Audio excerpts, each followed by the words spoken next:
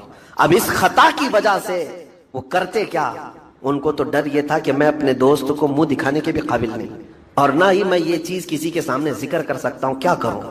تو مدینہ چھوڑ کر کے چلے گئے پہاڑیوں میں، اور بغیر کھانا پانی سب کچھ بھی نہیں تھا، پہاڑیوں کے بیچوں بیچ رہنے لگے، اور صرف روتے تھے اور گر جاتے تھے، اور کمزوری آ گئی جسم میں، اٹھنے پھرنے کی بھی طاقت نہیں تھی۔ اب وہ دوست ان کے صحابی تجارت سے واپس آئے، گھر میں آتے ہی ان کی خاتون نے بتا دیا کیا معاملہ پیش آیا۔ وہ بہت جلال میں آئے اور کہا کہ میرا دل ٹوٹ گیا، آج میری کمر ٹوٹ گئی، جس کے ساتھ ہم نے پوری زندگی بتائی، آج اس نے میری عورت کے ساتھ ایسا کیسے کیا؟ بہرحال انسان ہے، خطا ہوتی ہے، انسان ہے، بھولنا اور خطا کرنا اس کی عادت ہے۔ اب ان کو دل میں تو بہت تکلیف ہوئی، کروں کیا؟ لیکن وہ صحابی تھے، انہوں نے کہا یہ معاملہ سیدھے حضور پاک کی بارگاہ میں رکھ۔ پیشانی پر اگر نشان کی بات ہوتی تو صرف جبہہ کا لفظ آتا، اللہ نے قرآن میں فرمایا فی وجوہ، ان کے پورے چہرے پر سجدے کے نشان ہے، یعنی چہرہ چمکدار ہوگا۔ ہم بھی بہت سالوں سے سجدے کر رہے ہیں، بہت سالوں سے ہم بھی نماز پڑھ رہے ہیں، بہرحال زمانے رسول آ گیا، اے میرے صحابہ چھوڑ دو، ہم عہد کے پابند ہیں، ہم عہد و پیمان والے ہیں، تو مجبوراً ان کو چھوڑنا پڑا۔ وہ گئے، روتے روتے گئے، فریاد کرتے گئے، لیکن رسول کریم صلی اللہ تعالیٰ علیہ وسلم کی یہ جو صلح ہوئی، واپس تو مدینے آئے، تب یہ سورہ نازل ہوئی جس میں اللہ تعالیٰ نے یہ ارشاد فرمایا لقد صدق اللہ رسولہ الرؤیا بالحق لتدخلن المسجد الحرام ان شاء اللہ آمنین محلقین رؤوسکم ومقصرین لا تخافون۔ اللہ تعالیٰ اپنے رسول کا خواب سچ کر دکھایا، بے شک کہ ضرور رسول آپ داخل ہوں گے مسجد حرم میں، وہ بھی امن و امان کے ساتھ مسجد حرم میں آپ آئیں گے۔ ہوا یہ کہ اس وقت حضرت عثمان غنی کو بھیجا گیا تھا مکہ کے حالات دیکھنے کے لیے۔ حضرت عثمان مکہ والوں میں معزز تھے، ان کی لوگ عزت کرتے تھے۔ حضرت عثمان غنی آئے، بات چیت کی غرض سے آئے، تو وہاں جتنے کفار و مشرکین کے سردار تھے انہوں نے دیکھا اور کہا عثمان تم سے ہماری دشمنی نہیں ہے، دیکھو ہم محمد صلی اللہ علیہ وسلم اور ان کے ساتھیوں کو آنے نہیں دیں گے مکہ میں۔ اور رہی بات عمرہ کی، تم احرام کی حالت میں آئے ہو، احرام کی حالت میں حرم میں آ گئے مکہ میں، کہا تم چاہو تو اپنا طواف کر کے عمرہ مکمل کر لو اور جاؤ۔ حضرت عثمان غنی نے کہا قسم خدا کی یہ احرام آخری سانس تک بھی باقی رکھنا پڑے تو رکھوں گا، بغیر میرے مصطفیٰ کی عمرہ نہیں کروں گا۔ وہاں پہنچ کر کے بھی انہوں نے خانہ کعبہ کا طواف نہیں کیا، خانہ کعبہ کا طواف نہیں کیا، عمرہ نہیں کیا، ویسے ہی چلے آئے۔ اسی کو امام اہل سنت فاضل بریلوی نے فرمایا نا، طیبہ نہ صحیح افضل مکہ ہی بڑا ظاہر، ہم عشق کے بندے ہیں کیوں بات بڑائی ہے۔ لوگ یہ مکہ مدینے کی فضیلت میں ڈسکس کرتے رہ جاتے ہیں، مسئلہ یہ ہے کہ صرف خانہ کعبہ ہی نہیں، اصل عظمت مصطفیٰ ہے، یہ نہ ہو تو پھر خانہ کعبہ کے لاکھ چکر بھی کسی کام کے نہیں۔ حضرت عثمان غنی رضی اللہ تعالیٰ عنہ کا یہ عمل بتاتا ہے کہ وہ احرام کی حالت میں اگر کوئی وہاں تک گیا ہے تو ظاہر سی بات ہے اب اگر احرام کھولے گا تو اس پر دم واجب ہے، بکرا قربان کرنا پڑے گا، وہ سب منظور ہے ان کو، لیکن میرے مصطفیٰ کے بغیر طواف کرنا منظور نہیں۔ واپس آ گئے، سال بھر نہیں گزرا تھا، 6 ہجری کا معاملہ ہے، 7 ہجری کے قریب دوبارہ نبی پاک صلی اللہ تعالیٰ علیہ وسلم دوسرے سال جب تشریف لائے رہے تھے، اس وقت 10,000 صحابہ تھے، اور 10,000 صحابہ کے ساتھ جب مدینے سے مکہ نکلے، وہ ہیبت ایسی طاری تھی کہ مکہ والوں کے دل پورے ہل چکے تھے اور کوئی مقابلے کو تیار نہیں تھا، سب ادھر ادھر بھاگم بھاگی چل رہی تھی، کوئی کس کے ہاں جا رہا ہے، کوئی کس کے ہاں جا رہا ہے، اور اللہ تعالیٰ نے اپنے نبی کو وعدہ پورا کیا۔ نبی پاک صلی اللہ علیہ وسلم 20 رمضان المبارک 7 ہجری کو مکہ مکرمہ میں اس شان کے ساتھ داخل ہوئے کہ حضور کے داخل ہونے کی تاریخ سے لے کر آج تک دوبارہ کبھی خانہ کعبہ میں شرک اور بت پرستی نہیں ہو سکی۔ حضور پاک صلی اللہ علیہ وسلم نے جو پاک کیا اور خانہ کعبہ کو جو اور مسجد حرم کو جو پاک کیا، بہرحال یہ فتح مکہ میں نے اس سے قبل بھی بتایا تھا، تو یہ روشن فتح جس کا ذکر سورہ فتح میں آیا ہے یہ فتح مکہ ہے۔ یہاں ایک مسئلہ ہے، عقیدے کی بات بھی ہے، میں عرض کیے دیتا ہوں، اس آیت میں اللہ نے فرمایا لیغفر لک اللہ ما تقدم من ذنبک وما تأخر، اللہ نے آپ کو روشن فتح عطا فرمائی۔ اب آگے کا جو آیت کا ٹکڑا ہے جو میں نے تلاوت کیا، غور سے توجہ، تاکہ اللہ تعالیٰ آپ کے اگلے پچھلے گناہوں کو معاف کر دے۔ بہت سارے لوگوں نے یہی کہا، آپ کے اگلے پچھلے گناہوں کو معاف کر۔ مارکیٹ میں ملنے والے بہت سارے قرآن کے ترجمے ہیں، ان میں اٹھا کر دیکھو تو یہی ترجمہ ہے، اے رسول آپ کے اگلے پچھلے گناہوں کو اللہ تعالیٰ معاف کر دے۔ اس لیے روشن فتح عطا کی تاکہ آپ کے اگلے پچھلے گناہوں کو معاف کر دے۔ ترجمہ کرنے والوں سے کوئی یہ سوال کرے کہ بھائی بتاؤ تو صحیح، آپ کے رسول کے اگلے گناہ کون سے تھے، پچھلے گناہ کون سے تھے جس کی معافی کا اللہ نے یہاں بیان کیا ہے؟ جبکہ عقیدہ تو ہمارا یہ ہے کہ نبی معصوم ہوتے ہیں اور میرے آقا تو سید المعصومین ہیں، تو کون سے گناہ ہیں؟ اسی لیے ہم کہتے ہیں نا، ہر کتاب کو اٹھا کر پڑھ لینے کا نام علم نہیں۔ ہاں، جیسے آج گوگل کے بہت سارے شاگرد ہیں بیچارے، گھس جاتے ہیں کسی میں بھی، تمہیں اگر کہیں لکھا ہوا دکھ گیا اسلام تو یہ ضروری نہیں کہ اسلام ہی ہے، یہاں تو ہزاروں رہزن ہیں لباس خضر میں۔ ہاں، بہت سارے معاملات ہیں، کس سے پڑھ رہے ہو کس سے لے رہے ہو یہ دیکھنا ضروری ہے۔ قرآن کا ترجمہ کئی لوگوں نے کیا اس طرح سے، لیکن آؤ بریلی کے امام عشق و محبت کا ترجمہ کنز الایمان اٹھاؤ، آپ نے کس سلیس انداز میں اور کس ادب کے انداز میں فرمایا، اے رسول ہم نے آپ کو روشن فتح عطا کی تاکہ آپ کے اگلوں اور پچھلوں کے گناہ معاف کر دیے جائیں۔ کتنا بڑا فرق ہے آپ کے اگلے اور پچھلے میں، اور آپ کے اگلوں اور پچھلوں میں کتنا بڑا فرق ہے۔ آپ کے ذریعے سے اے رسول، آپ کی وجہ سے، آپ کی برکت سے اللہ آپ کے اگلوں اور پچھلوں کے گناہ معاف کرے۔ اس میں عقیدہ بھی سلامت ہے، عصمت کا اور بارگاہ رسالت کا ادب بھی محفوظ ہے۔ یہ ہے، اسی لیے ہم کہتے ہیں کہ جو لوگ ٹھوکر کھائے وہ ایسے ہی لوگ ہیں جو بے عشق رسول پڑھتے رہے یا بے عشق رسول قرآن کا ترجمہ کرتے رہے۔ میں نے بہت قبل آپ کو تفسیر میں بتایا تھا، اللہ نے فرمایا قد جاءکم من اللہ نور وکتاب مبین، تحقیق کہ تمہارے پاس اللہ کی طرف سے ایک نور آیا اور ایک روشن کتاب۔ نور سے مراد رسول اللہ کی ذات اور روشن کتاب سے مراد قرآن عظیم۔ لیکن اس آیت میں پہلے کس چیز کا ذکر آیا ہے؟ قد جاءکم من اللہ نور، نور کا ذکر ہے۔ نور ویسے نارمل چیز بھی یہی ہے کہ کسی بھی کتاب کو پڑھنے کے لیے لائٹ پہلے چالو کرنا پڑتا ہے، اجالا ہو تو کتاب پڑھی جاتی ہے نا، نور پہلے ہو پھر کتاب مبین پڑھ سکتے ہیں۔ اسی لیے اس آیت کی ترتیب بھی دیکھیں، نور پہلے ہے، مطلب یہ ہے کہ تم پہلے اپنے قلب کو نور مصطفیٰ سے جگمگاؤ پھر قرآن پڑھو، تمہارے قدم ہدایت پر رہیں گے، تمہارے قدم ہدایت پر رہیں گے۔ عزیزان گرامی وقار، اسی سورہ فتح کی آخری آیت ہے جس میں اللہ نے فرمایا محمد الرسول اللہ والذین معه اشداء علی الکفار رحماء بینہم تراہم رکعا سجدا یبتغون فضلا من اللہ ورضوانا۔ اللہ فرماتا ہے محمد اللہ کے رسول ہیں اور ان کے ساتھ جو ہیں، اب ان کے ساتھ کون ہیں؟ صحابہ، سمپل سی بات ہے، ہر کوئی جانتا ہے۔ ان کے ساتھ جو ہیں اللہ فرماتا ہے ان کی صفات کیا ہیں، سنو ابھی۔ اللہ فرماتا ہے اشداء علی الکفار، کافروں پر سخت ہیں، رحماء بینہم، آپس میں نرم دل ہیں، آپس میں نرم دل ہیں، تراہم رکعا سجدا یبتغون فضلا من اللہ ورضوانا، تم ان کو دیکھو گے رکوع اور سجدے کے عالم میں ہوں گے اور اللہ کا فضل ڈھونڈ رہے ہوں گے۔ یہ صحابہ کی صفت ہے۔ سیماہم فی وجوہہم من اثر السجود، ان کے چہروں پر تو سجدوں کے نشان آ چکے ہوں گے۔ اس کا مطلب وہ نہیں جو کالا نشان ہے، شامی کباب۔ بہت سارے لوگ اس آیت سے یہی سمجھتے ہیں سیماہم فی وجوہہم، وجوہہم ہے ایک، یہ عربی میں وجہ جو ہے پورے چہرے کو کہتے ہیں، اور پیشانی کو جبہہ کہتے ہیں۔ جبہہ یعنی پیشانی پر اگر نشان کی بات ہوتی تو صرف جبہہ کا لفظ آتا۔ اللہ نے قرآن میں فرمایا فی وجوہ، ان کے پورے چہرے پر سجدے کے نشان ہیں، یعنی چہرہ چمکدار ہوگا۔